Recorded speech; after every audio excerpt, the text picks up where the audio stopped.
Welcome to Breakup Cheater, where the truth hurts but survival speaks louder. Today's story isn't just about betrayal. It's about reinvention, resilience, and learning that sometimes the best revenge is becoming everything they said you couldn't be. So buckle up, because this one starts with toast but ends with triumph. You don't expect your world to collapse over Tuesday morning coffee. But that's exactly what happened.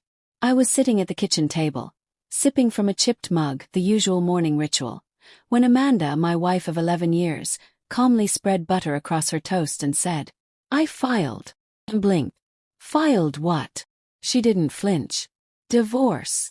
Just like that, like we were discussing the weather. Her eyes were dry, her voice flat. No hint of sadness. No apology. "Where's this coming from?" Yes. She put the butter knife down like she'd been waiting for me to ask. "Eric, we've been coasting for years," she said. "You're still chasing that silly app like it's a dream. I need a partner, not a guy in his 40s pretending he's the next Steve Jobs." That hit harder than I expected. She never believed in the app, not really. It was a field service tool I'd been developing in my free time, something to help electricians and HVAC crews schedule jobs more efficiently. I'd been working late nights, teaching myself back-end code, scribbling ideas on napkins, watching tutorials after work. "It's not a hobby," I muttered. "You knew I was serious." She rolled her eyes. "You're a claims manager, Eric. That's your job. That app. It's your midlife crisis with a login screen." In that moment I realized. She had already left emotionally. I was just catching up. A month later she was gone. She took half the savings, most of the furniture, and every ounce of stability I thought I had. "You'll crash without me," Amanda said before walking out. Not like a threat, like a guarantee. I didn't argue. Instead, I stood in the silence of the house we once built, and realized I couldn't stay there anymore. We sold it. I moved into a studio apartment above a faux restaurant. No AC, thin walls, a dumpster view. But the rent was cheap and the Wi-Fi was reliable. That was all I needed. With the leftovers of the settlement, I bought a decent laptop, a second-hand monitor, and 6 months of uninterrupted peace. No more snide glances at dinner. No more judgment every time I opened my laptop. Just me and my idea. The app was called FieldRight. A simple, clean tool to help blue-collar businesses, plumbers, roofers, electricians, schedule and manage jobs without spreadsheets and text chains. I called up Josh, a sharp back-end dev from my old office, recently laid off. He laughed when I pitched the idea. "Did Amanda leave you the code base too?" he joked. I told him I was serious. I had a rough prototype, some sketches, and finally the fire to make it real. He agreed. Nights only. No promises. That was enough. We worked like madmen. I built the UI and front-end basics. Josh handled the back-end logic and database mess. I cold emailed dozens of contractors. Forums, Craigslist, Facebook groups. Silence. Then a reply. "Vince, a roofer from Kentucky.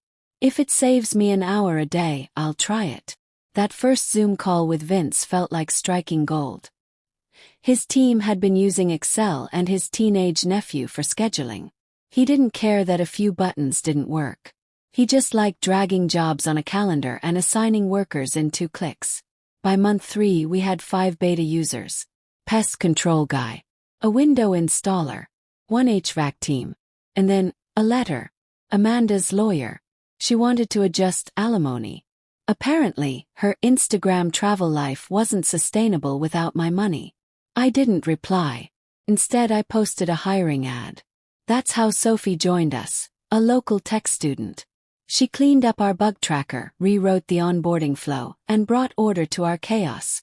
By month 4, we had our first paying customer. $50/month. I stared at that email like it was a trophy. Josh deadpanned. "We're buying steaks, right?" I laughed for the first time in months. Then came Amanda's email. "Hey Eric, been following FieldRight. Looks awesome. I always knew you had something special, even if I didn't say it enough. I've been freelancing in marketing, but I'm looking for a more stable role. Maybe we could talk." Could be fun working together again like the old days. I stared at the screen.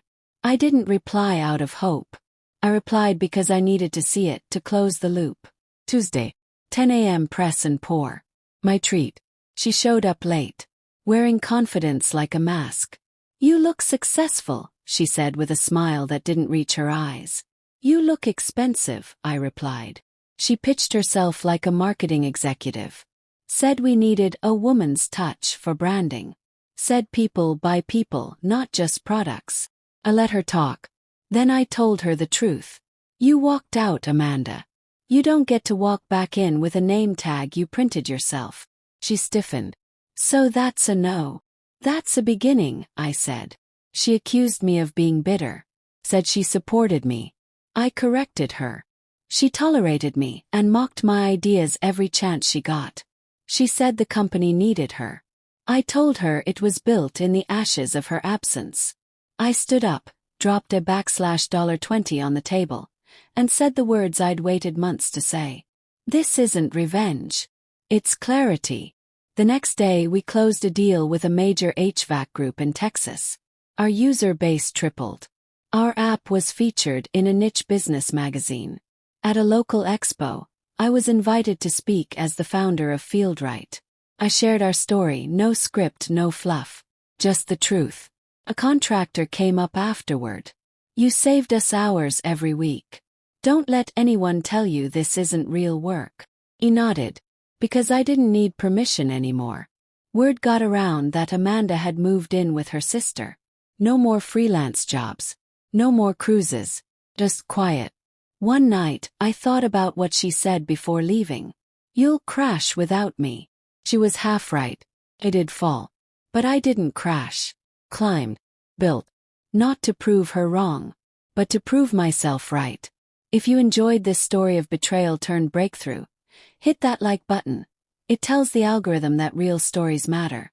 Subscribe to Breakup Cheater for more raw, honest stories where pain becomes power. And remember, sometimes the person who left just gave you room to grow. Thanks for watching.